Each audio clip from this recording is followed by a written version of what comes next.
মৃত্যুর পর নাকি মানুষ প্রিয় মানুষদের উপস্থিতি অনুভব করতে পারে। এটা কতটা সত্যি আমাকে একটু বলবেন তো? ইসলামের দৃষ্টিতে কতটা সঠিক এটা? আসসালামু আলাইকুম। আপনারা সবাই কেমন আছেন? আশা করি সবাই অনেক ভালো আছেন। আর আল্লাহর রহমতে আমিও অনেক ভালো আছি। তো বলতে, বলতে রোজা কিন্তু অনেকগুলোই চলে যাচ্ছে। এখন তো আর বেশি রোজাও নেই। তো যাই হোক, আমার কথা হচ্ছে যে মানুষ যে মারা যায় তখন কি আসলেই তার উপস্থিতি যে আমরা যারা আছি এগুলা আলাপ পায় যে সেই লোকটা বাসায় আসে? যেমন মনে করেন আমার শাশুড়ি বলে যে আমার শ্বশুর যখন মারা গেছে তখন নাকি আমার শ্বশুর মারা যাওয়ার পরে নাকি আমার শাশুড়ি মানে উপলব্ধি করে যে আমার শ্বশুর বাসায় আসছে, বসে আছে পাশে।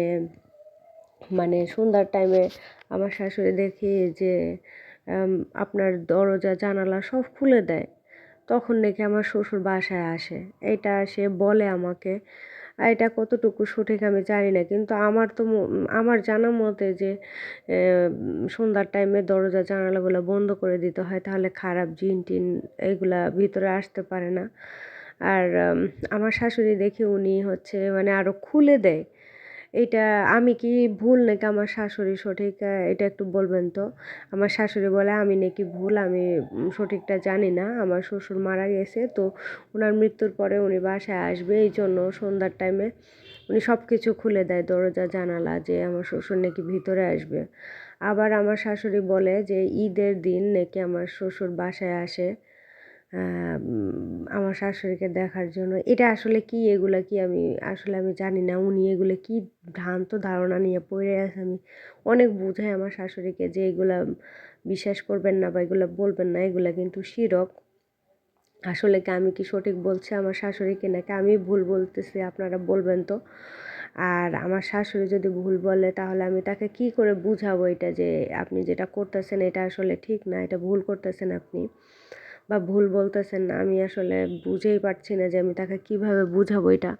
আমাকে অবশ্যই, অবশ্যই আপনারা কিন্তু বলবেন যে আমার শাশুড়ি যেটা বলতেছে বা করতেছে এটা সঠিক কি না বা ভুল কি না সেটাও আমাকে বলবেন। আর আমি যতটুকু বললাম যে এটা শিরক হিসেবে গণ্য হয়, তাহলে সেটাও আমাকে বলবেন যে আমি কি ভুল বললাম কি না। কারণ আমার কাছে কেন যেন মনে হইতেছে যে এটা একটা মানে শিরক টাইপের জিনিস।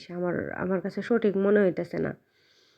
তা আপনাদের কাছে কোনটা সঠিক মনে হয় অবশ্যই আমাকে বলবেন। আমার শাশুড়ি তো আমি যখনই বলি তখনই আমাকে মানে একটা দাবড় দিয়ে বসায় রাইখা দেয় যে তুমি কতটুকু জানো, আসছো হিন্দুর থেকে মুসলমান হইছো, আমরা যেটা বলবো ওইটাই সঠিক, তুমি জানো না, তোমার সঠিক তুমি জানো না যেটা সেটা নিয়ে কথা বইলো না। মানে আমি কিছু বললে উল্টা আরও আমারে ৫টা কথা শুনাইয়া দেয়। আর আপনারা আমাকে অবশ্যই বলেন তো এখন যে আসলে সঠিক কোনটা? সঠিক যেটা হবে আমি সেটাই যতই কষ্ট হোক আমার শাশুড়িকে বলব।